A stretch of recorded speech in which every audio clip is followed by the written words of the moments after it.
Now, Dad has probably got one perspective of living in the Arms compound, and the children probably have a very different outlook. Joining me now is Deborah Arms Farrell. Deborah, thank you for having us in the home you grew up in. Now, you were 10 years old when you moved into this giant mansion. That's right. 10 years old, and you remember it well. Oh, yes. Okay, so before you moved in, you lived in Marion Manor? That's correct. Okay, and Dad had already started his little obsession with the exotic animals. Tell us about Absolutely. He started with the little things like skunks and raccoons and little things like that, and the next thing he brought was a little spider monkey, and then that graduated to a set of lion cubs. And this was over in the Marion Manor area. And we had, the backyard was set up just like this one with, appropriate caves and dwellings for them.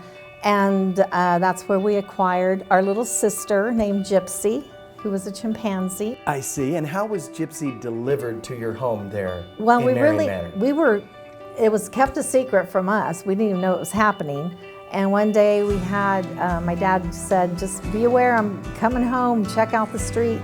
He's landing in this helicopter in the middle of a residential area, and all of a sudden he's holding a little bundle, and he hops out of the helicopter, and everything is in the air, papers and bags and you name it.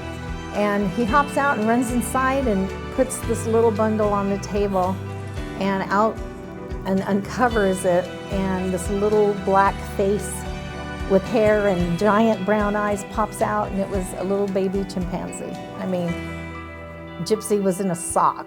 That's how small she was. Okay, so when Dad's delivering the chimpanzee in a helicopter in a fairly dense neighborhood, it's time to move. So now you've got some acreage. Now you can actually spread these animals out.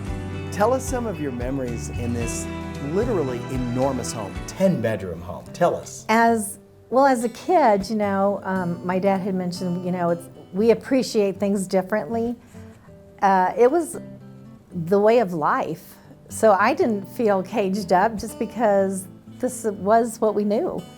And we always had animals, and I would get up early in the morning and go through the whole compound and feed every single one according to their diet. My sweetest memories are, the cheetah was my favorite because Tiger was her name. He would only, or he, I don't remember, as a he would only come to my voice. And everybody could call him, but he wouldn't come until I would stand out there and yell, and I learned how to whistle. I can't do that now. He would come running. And Gypsy was another, because we raised her. She took baths, we dressed her. She sat at the table with us. She was the little Dennis the Menace. And my dad was very, very particular and very meticulous with all his animals. He loved people too, and you had special guests, so it wasn't unusual to be sitting at the dining room table and who's this person playing a song on the guitar? Who's been through this house? Well, as far as I remember, Marty Robbins came in playing Devil Woman, and I mean, at the time I didn't know about, I was young, so I really didn't appreciate all the country stars and that kind of thing that we would become familiar with. And I got to go to Hawaii when he did Hawaii 5-0, and I got to meet Dano and all the crew for Hawaii 5-0. That was very memorable too. Now, you were the daughter of a very famous man, and of course you took it for granted that there were helicopters landing all the time. There were lions roaming around that you had to feed. There were chimpanzees. There were famous people coming and going. But J.J. Arms is still your dad. What do you have to say to your dad and the memories in this house? Well, I appreciate my dad every day, and he amazes me with what he's been able to accomplish. The accident, losing his hands, I feel it became his kismet. It was his destiny, and he is who he is because of that, and he always relied on God to carry him through everything. And God has blessed him with many things in his life. So he blessed him with what physically, the things he was able to do and the extra sense that he has in being able to solve problems and cases that most people would think it didn't really happen. It was just on TV or something. But I look at my dad as dad, and he loved us, and he provided everything that he felt that we would want, that we wouldn't have to leave home to go look for it. He provided it here.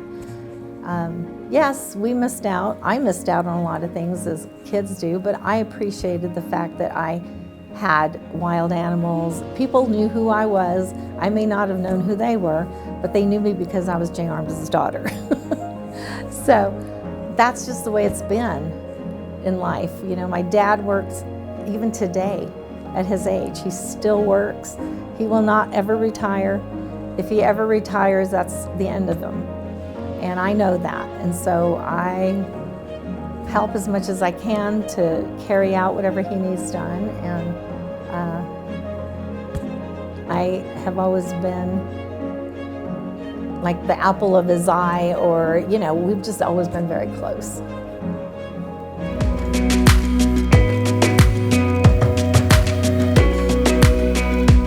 One of the most wonderful things I discovered with Jay and his daughter, spending time with them, was their deep faith in Jesus Christ. You'll want to catch his next book, My Best Secret Agent, coming out soon, where he talks about that faith. We hope you enjoyed this episode of Studio 9, and until next time, keep smiling, keep shining El Paso.